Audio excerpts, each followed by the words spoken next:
a todas y todos, un gusto volver a estar por el departamento y en un momento decisivo, en pocas semanas, en menos de 3 meses, Uruguay, el pueblo uruguayo va a enfrentar un plebiscito entre 2 proyectos de país que tienen que ver con maneras diferentes de entender la sociedad, de entender la política, de entender el trabajo, de entender el desarrollo productivo, de entender el papel del Estado, de entender las formas de participación de la economía.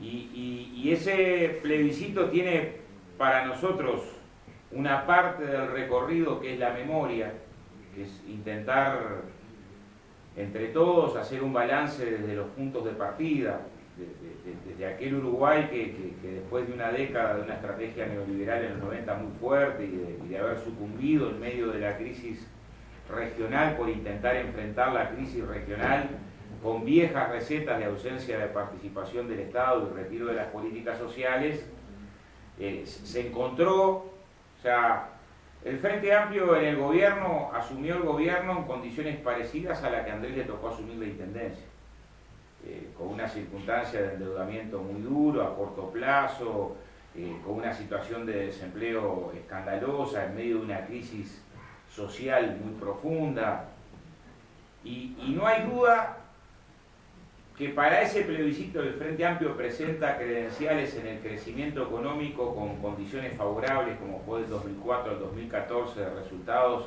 extraordinariamente superiores a los que fue los resultados que construyó la oposición la hoy oposición en el gobierno en la década de los 90. Uno se encuentra que el salario mínimo en América Latina creció un 20% y en Uruguay creció arriba de un 50%, que Uruguay pasó de 900.000 trabajadores registrados en la Seguridad Social a 1,5 millones de trabajadores registrados en la Seguridad Social, que la cobertura de negociación colectiva se extendió como nunca antes en la historia del país, que se formalizó, se triplicó la cantidad de trabajadoras domésticas formalizadas, que los trabajadores rurales por primera vez encontraron en su recibo las horas extras, que por primera vez los trabajadores mayores de 50 años accedieron a un año de seguro de desempleo, que las mujeres para acceder a la jubilación por primera vez en la historia se les computó un año por cada hijo, que los estudiantes pasaron a contar con boleto estudiantil gratuito, que se instaló el plan Ceibal. Bueno, que ahora en septiembre vamos a celebrar entre todos que llegamos a la operación de ojos número 90.000, que la salud pública, que era la salud del carné de pobre, con una circunstancia en la asistencia muy dolorosa, que triplicaba la mortalidad infantil con respecto al sistema privado. Hoy en muchos lados es centro de referencia al trasplante de médula, centro de referencia al Hospital Maciel, centro de referencia en Tacuarembó, el neonatal acá en Salto. O sea, de transformaciones que en última instancia se traducen en mejores condiciones de vida para nuestro pueblo. Claro, el plebiscito ahora es en condiciones de dificultades económicas que se arrastran en la región desde el año 2014 y alcanza con ver los resultados económicos, sociales que en la región existen. En el año 2001 la Argentina estaba en una situación terrible, dramática, llegó a un 34% de pobreza. El último dato de pobreza en la Argentina hoy es 38% de pobreza en la Argentina, que optó volver a las viejas recetas de políticas neoliberales que solamente favorecen a un puñado de poderosos. En Brasil se duplicó el desempleo. Y Uruguay es la primera vez en la historia económica que con Brasil y Argentina en picada no entra en recesión. Claro que tiene impactos económicos. Exportamos 300 millones de dólares menos a Brasil el año pasado, el turismo se resintió fuertemente, pero esos impactos económicos hoy en Uruguay puede mostrar que son sin que caiga el salario real, sin que aumente la pobreza, sin que se recorten las políticas sociales, y hacerlo desde un país tan pequeño es una hazaña.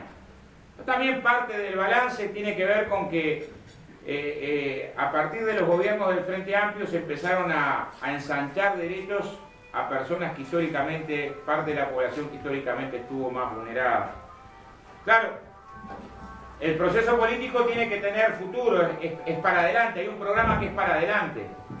Y en el programa que es para adelante, la discusión principal que venimos a ofrecer desde esta propuesta al Senado, donde empezamos a trabajar con Carolina y está abierto también ante otros sectores del Frente Amplio, y hoy recibimos con mucha alegría el respaldo de Andrés, que si algo caracteriza a la Intendencia de Salto es de ser un gobierno de cercanía, de estar pegado a la sociedad, a los problemas de la sociedad, a recorrer, a construir la política, como decía esa canción de Citarrosa, desde el pie, es a volver a poner el trabajo como centro.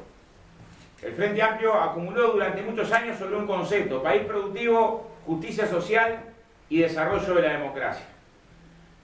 Y no alcanza con que critiquemos las medidas que se están tomando en la región. No alcanza con que critiquemos la reforma laboral en Brasil, que extiende la posibilidad del horario laboral a 12 horas, o los recortes salariales que se están dando en la Argentina, sino que tenemos que defender nuestra propuesta de trabajo. Y para eso el programa del Frente Amplio ofrece alternativas. Y las ofrece, bueno, acaba de salir el dato el balance del Banco República del primer semestre de este año. El Banco República, que estaba fundido en el 2004, que tenía un patrimonio por debajo del mínimo exigible, acaba de generar ganancias por 300 millones de dólares. Tenemos posibilidades hoy de un sistema financiero público fuerte, potente, que puede ser base para pensar desarrollo productivo. Hay que incrementar la inversión en innovación y tecnología, clave para el trabajo que se viene, a los efectos del cambio en la matriz. Hubo descentralización universitaria enorme en el Uruguay. Apenas 800 gurises por año entraban a la universidad en el interior y hoy ingresan 4.000. Y la mayoría de los que ingresan a la universidad en el interior son de familias que es la primera generación que tiene acceso a estudios terciarios. La UTU, a veces se critica mucho la educación, pero pasó de 19 a 80 carreras terciarias. Bueno, tiene posibilidad de un soporte distinto. Las empresas públicas están más fortalecidas que los que estaban. Tenemos condiciones de un cambio profundo que hubo en la matriz energética, en la matriz de telecomunicaciones. Tenemos condiciones hoy para pensar una transformación en la matriz productiva, para pensar el trabajo de calidad y no pensar en una estrategia a la paraguaya, de rebajar los salarios, trabajo en la informalidad, como esquema para atraer inversiones. Al contrario, pensar en un esquema de trabajo de calidad. En segundo lugar, el Frente Amplio asume un desafío estructural con respecto al tema de la vivienda.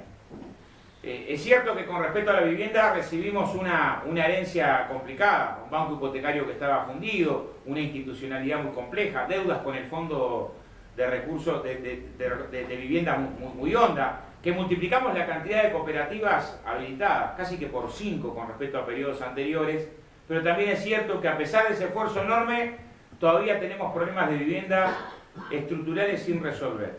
Hay una parte importante de los uruguayos que aún, y uruguayas y sobre todo los más vulnerados, las mujeres jefa de hogar y los niños, viven en segregación territorial.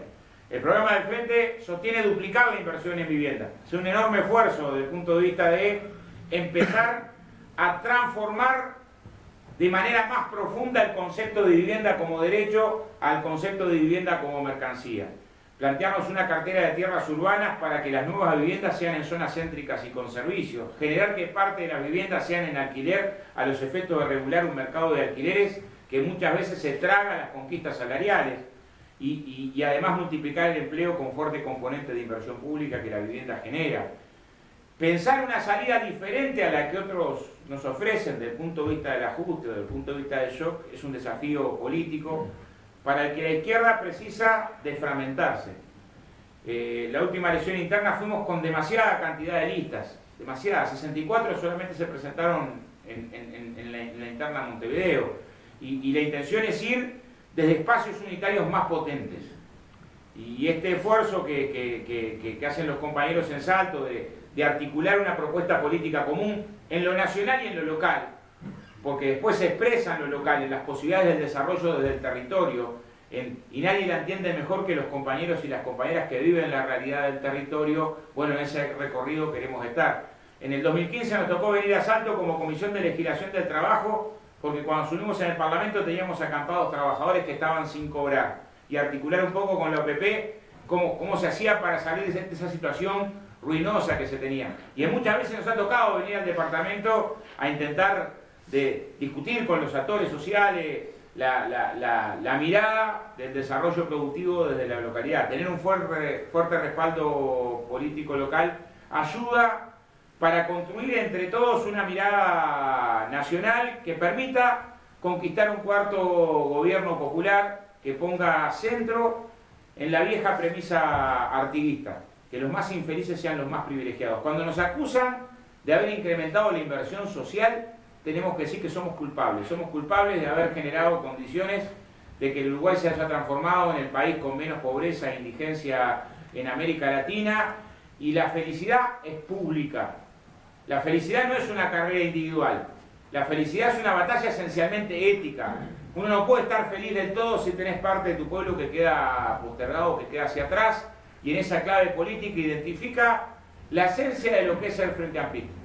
Mientras para sectores conservadores ven muchas veces en los derechos un obstáculo para el desarrollo, nosotros vemos en los derechos la condición para el desarrollo, y bajo ese concepto estamos aglutinando a una cantidad de militantes, de compañeros y compañeras frente ampistas de las más diversas tendencias, a sumar esfuerzos para que el último domingo de octubre Daniel y Graciela asuman la presidencia y vicepresidencia, o si no en noviembre, y logremos la hazaña de un cuarto gobierno del Frente Amplio en este escenario tan complejo rodeado de neoliberalismo en la región. Bueno, muchas gracias y agradecer.